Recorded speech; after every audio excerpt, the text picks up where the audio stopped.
Under the sharp lights of Beijing's foreign ministry briefing room, cameras click and microphones tilt toward the podium.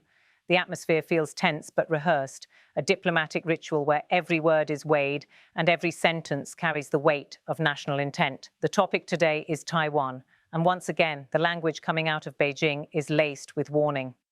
The ministry's spokesman, Guo Jiakun, steps to the microphone, adjusts his papers, and begins in a measured, almost icy tone. His statement, though brief, lands like a thunderclap across East Asia's geopolitical landscape.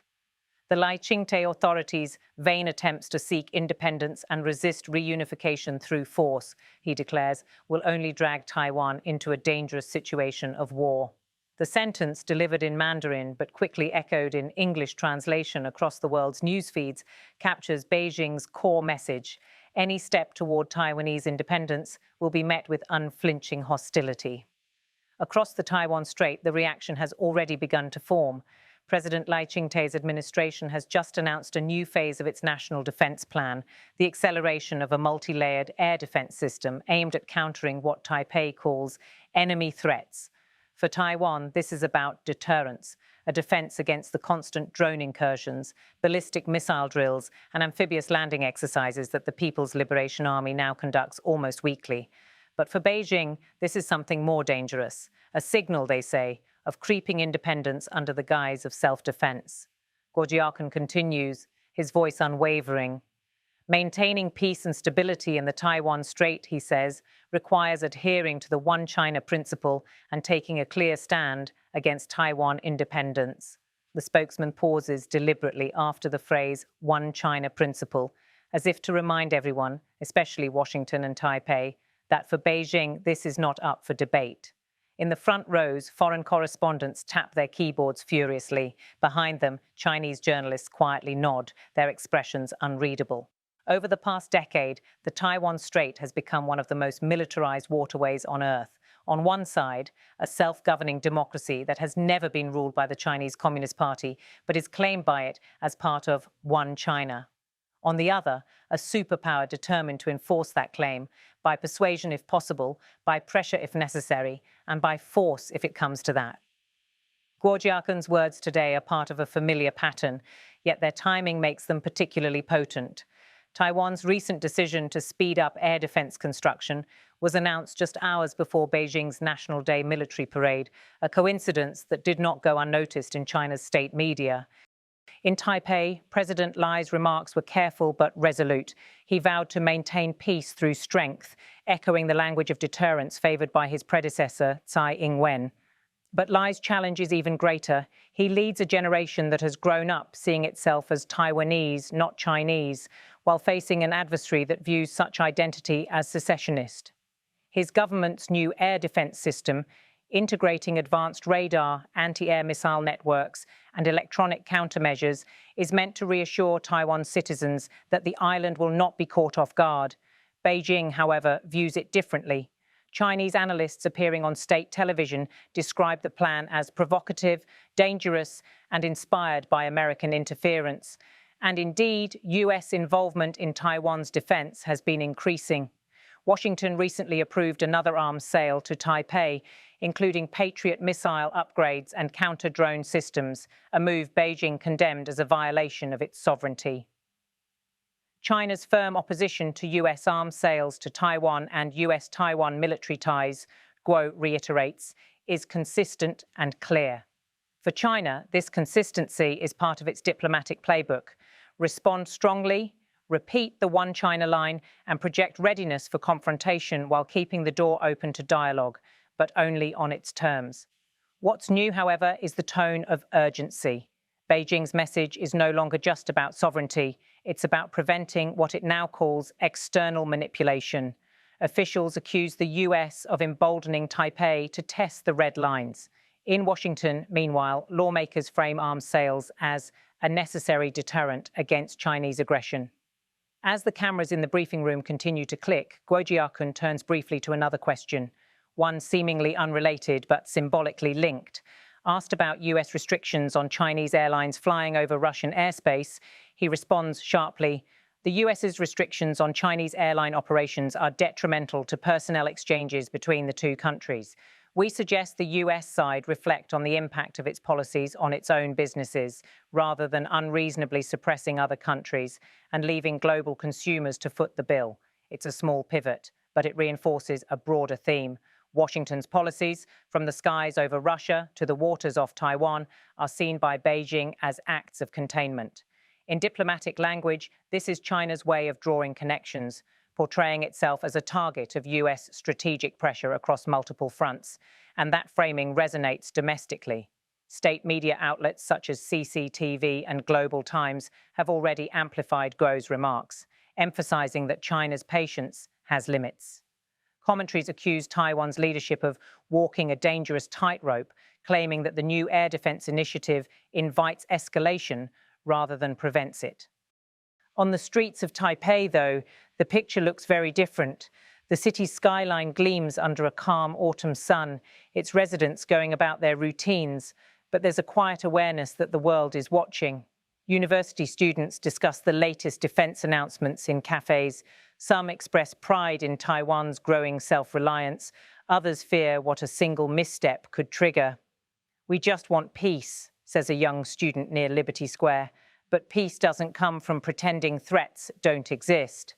The threats indeed are real. Chinese warplanes crossed the median line of the Taiwan Strait over 200 times this year alone.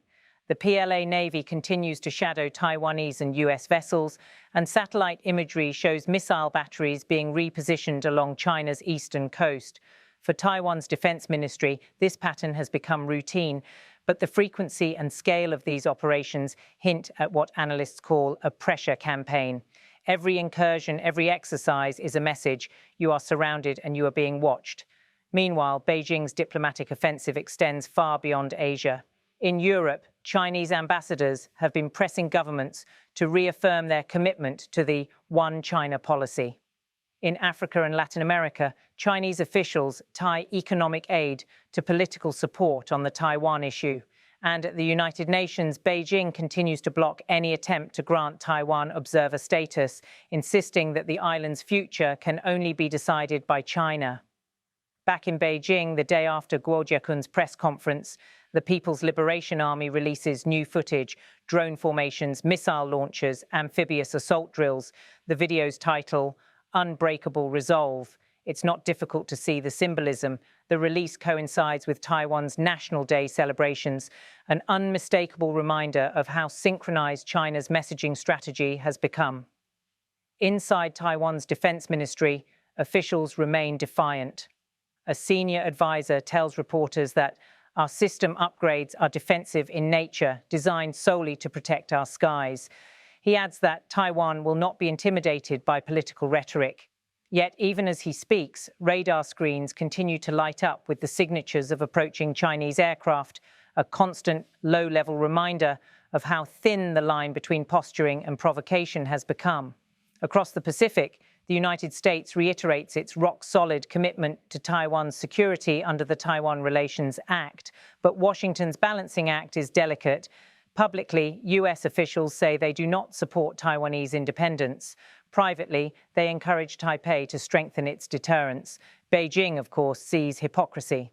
They say one thing and do another, Guo Jiakun told one Chinese journalist off camera, according to local reports.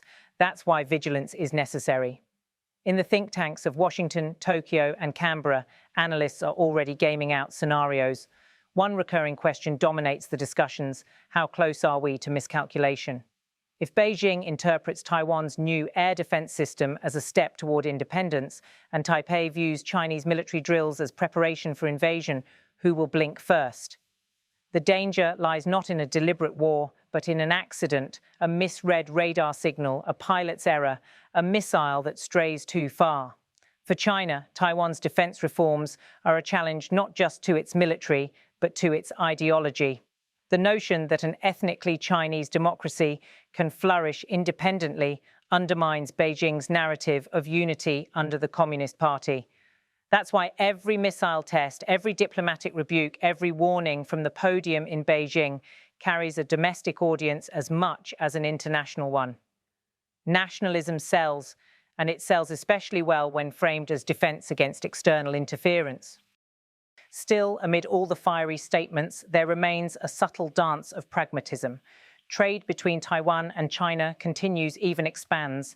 Taiwanese companies remain vital to China's semiconductor supply chain. Millions of families still share ties across the strait. Beneath the surface of confrontation, an intricate web of economic and cultural interdependence endures, one that neither side can easily sever.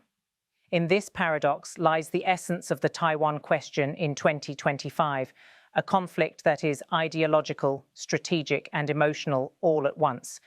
Beijing's words today, dangerous situation of war, are both threat and deterrent.